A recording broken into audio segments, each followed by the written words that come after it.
Hello everyone, আসসালামু আলাইকুম। আর যাই হোক, সব মাস যেভাবেই চলুক, রোজার মাস কিন্তু একটু ডিফারেন্ট থাকে, সবার রুটিনও চেঞ্জ হয়ে যায়। আমারও সেরকম, সবার মতো আমার রুটিনটাও চেঞ্জ হয়ে গিয়েছে। আর এটা ছিল আমার সেহরির সময়। আমি সেহরিতে কখনোই ভারী কিছু খেতে পারি না। আমি যদি ভারী কিছু খাই তাহলে আমার সারাদিন খুব খারাপ লাগে, যার জন্য আমি একটা খেজুর, এক গ্লাস পানি বা যেটাই হোক, পানি একটু বেশি করে খাই। খেয়ে আমি শুয়ে যাই নামাজ পড়ে। আর এটা ছিল পরে ওই দিন সকালবেলা আমি সকাল ঠিক না দুপুর টাইমের দিকে খেলা দেখছিলাম, কোন দল জিতবে। আমার খুব ভাল লাগে খেলা দেখতে, যে কোনো খেলাই হোক আমি খুব এনজয় করি। আর এটা ছিল একটা গিফট এসেছে। আমি ভাবছিলাম যে এটা কি, ফার্স্টে ভাবলাম মনে হয় কোনো ফ্লাওয়ার কোনো কিছু, তারপরে না আমি দেখি এটা ইয়াররিং। আর আমার খুব ভালো লেগেছে। আমার একটা কাজিনের বিয়ে আছে সামনে, আমি ভেবেছি আমি হলুদের দিন এই কানের দুলটা পরবো। আমার খুব ভালো লেগেছে।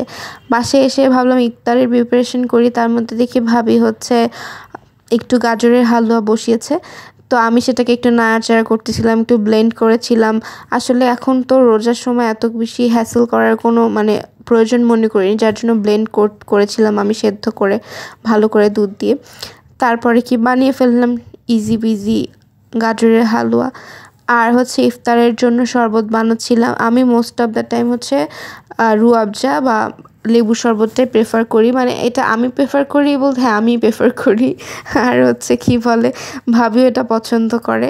তারপরে আমরা ইফতারের প্রিপারেশন, এই যে ছোলা, তারপরে বেগুনি, পেঁয়াজু সব কিছু বাসায় করা হয় মোস্ট অফ দ্য টাইম।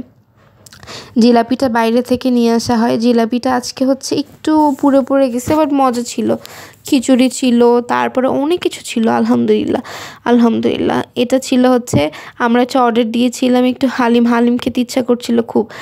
এতটুকু হালিমের দাম মাত্র 500 সামথিং। আমি বলি যে ভাই বাসায় বানায় খাওয়া অনেক বেটার। আসলে এই বলেও লাভ নেই, মাংসের দাম এত বেশি বেড়ে গেছে, হালিমের দাম কেন বাড়বে না? এইটা সব থেকে লাগে যে না, ঠিক আছে আমরা যে বলতেছি দাম বেড়ে গেছে, আসলে মাংসের দামটা তো সেরকম বেশি।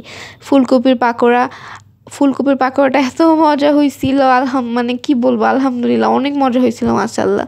ফুলকপির পাকোড়াটা সবাই বলছে যে এত বেশি মজা হয়েছে, সবাই খাইছে, এত ভালো লাগছে সবার।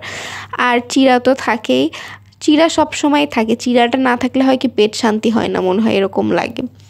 আলহামদুলিল্লাহ যা খেয়েছি। আর এটা ছিল মহাস্থানগড়ের কটকটি। এখান থেকে কিছু জিনিস অর্ডার দেওয়া হয়েছিল নেচার থেকে, অনেকগুলো জিনিস, সবগুলো শেষ হয়ে গিয়েছে, এই কয়টাই আছে। আমি ভাবলাম যে এটাও যদি আমি খেয়ে ফেলি তাহলে কি করে বলবো যে এটা কীরকম ছিল, বা ভালো ছিল কি খারাপ ছিল জানি না। এটা কটকটি ছিল, এটা তো শেষ করে ফেলছি। এটা অনেক মজা ছিল, এটা সবার আগে শেষ হয়ে গিয়েছে। তারপরে আমি ভাবি সবাই মিলে গিয়েছিলাম একটু মার্কেটে, একটু ঘুরঘার করতে, যে না ঠিক আছে একটু কিছু দেখে আসি, কোনো জামা কাপড় আছে না। অবশ্যই আছে, দেখলাম শপিং করতেই মূলত গিয়েছিলাম। তো আর একটু কাজ ছিল, সেটার জন্য গিয়েছিলাম। যে দেখি ভাই সব জায়গাতে জ্যাম, এত জ্যাম কেন থাকে জানি না, ভালো লাগে না, অনেক জ্যাম থাকে।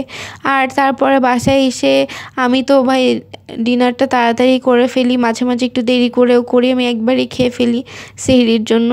তো এখানে ছিল ফুলকপি দিয়ে মাছ দিয়ে রান্না করছে, এত মজা ছিল। আমার মা এই ক্লিপসটা পাঠিয়েছে আমাকে। তার গাছে এত সুন্দর নাগামরিচ হয়েছে, কি বলবো, ঝুলে ঝুলে পড়তেছে, এত সুন্দর দেখতে হয়েছে মাশাল্লাহ।